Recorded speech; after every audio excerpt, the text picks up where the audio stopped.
Get ready for an adventure. Here is a story called The Napland Mystery. Once upon a time, nestled between whispering willows and giggling streams, lay the Enchanted Forest. The trees shimmered with colors you'd only find in the sweetest dreams, and the air hummed with a gentle magic. One sunny afternoon, 3 friends, Sitara, Noah, and Isabelle, decided to explore its wonders. Sitara, who loved dressing up in all things princessy, wore a crown she'd made of sparkly leaves. Noah, always ready for an adventure, carried a magnifying glass to examine the tiny world around them. Isabelle, clutching her drawing pad, hoped to sketch a unicorn. As they skipped along, they stumbled upon a babbling brook. Near the water's edge, they found a peculiar backpack. It was violet, with patches of every color imaginable. "Hello there," a voice chirped from the backpack. Sitara, Noah, and Isabelle jumped. Did that backpack just talk? Noah asked, eyes wide with surprise. "Indeed," the backpack replied. "I'm Blinky, and I'm a backpack of many wonders. I can store anything, even a bouncy castle." Blinky winked. "Wow," Isabelle exclaimed, already imagining all the drawings she could keep in such a wondrous space.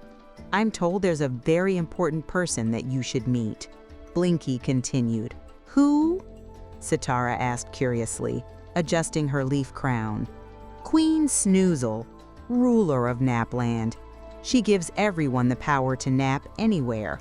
She has just woken up from a century-long sleep, feeling refreshed and ready to spread her sleepy dust," Blinky explained. Blinky shared that Queen Snoozle's crown was made of dream clouds, her scepter sprinkled sleeping dust, and her blanket cape made her the most comforting ruler in the land. Blinky knew all this, of course, because it also knew a lot of jokes. Blinky added that it would be happy to show them the way to Napland. And so, the friends, eager to experience a magical nap, followed Blinky. The Enchanted Forest seemed to welcome them, the trees waving their leafy branches as if in greeting. They passed by sparkling waterfalls and fields of dancing flowers. Noah used his magnifying glass to examine a group of friendly ants marching along a fallen log, and Isabelle drew sketches of the various plants and flowers. Sitara kept checking that her crown was still in place, making sure it was perfectly perfect.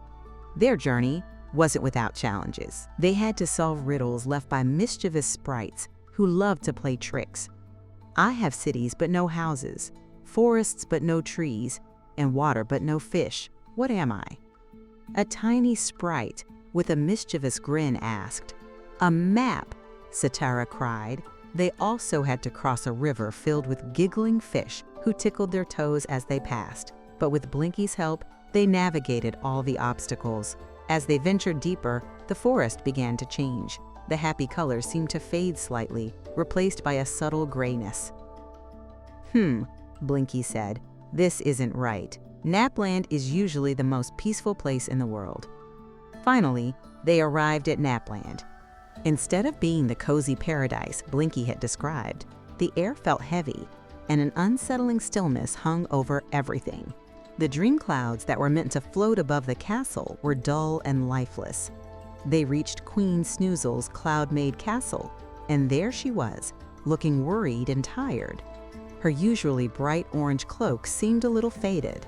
"Welcome," she said, her voice soft but filled with a worry the friends could feel. "I am so glad to see you, but something is wrong. I can't sleep. I can't dream. And without dreams, Napland can't be peaceful. What's wrong?" Sitara asked, concerned. "A dream thief," Queen Snoozle explained. "A grumpy being who hates all things peaceful has stolen all the happy dreams. My powers, my ability to help others nap, everything is fading. I am not myself." Blinky, ever the helpful backpack, chimed in. "We need to find the dream thief and get those dreams back." And so, the friends, with the help of the courageous Blinky, began their quest. They explored the darkest parts of the forest, searching for the dream thief's lair. They faced trials and illusions created by the dream thief to scare them away. The dream thief tried to fill their minds with their biggest fears, like spiders for Sitara, thunderstorms for Noah, and boredom for Isabelle. But the friends stuck together, holding hands, encouraging one another.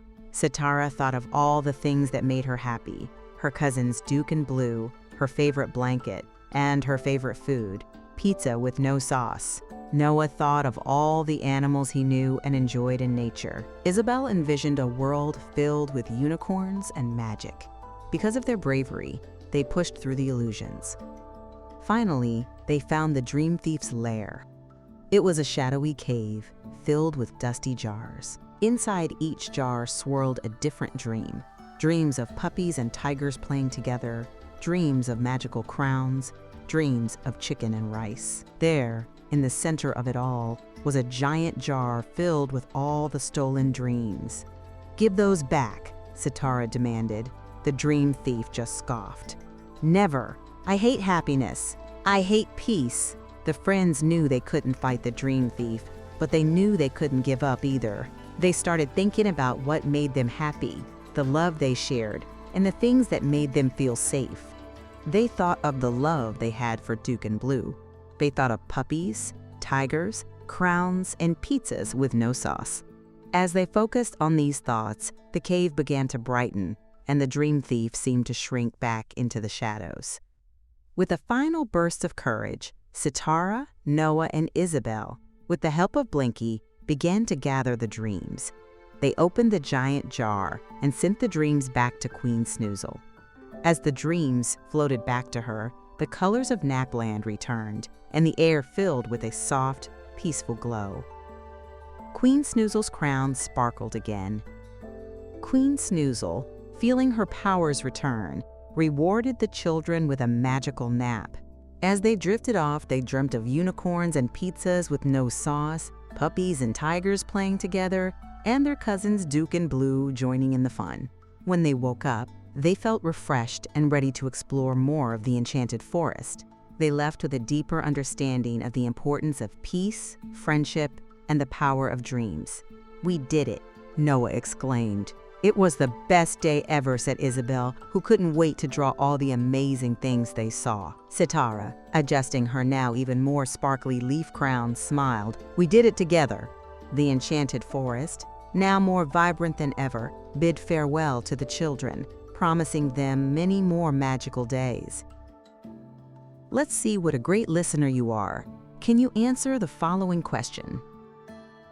What was the problem in Napland?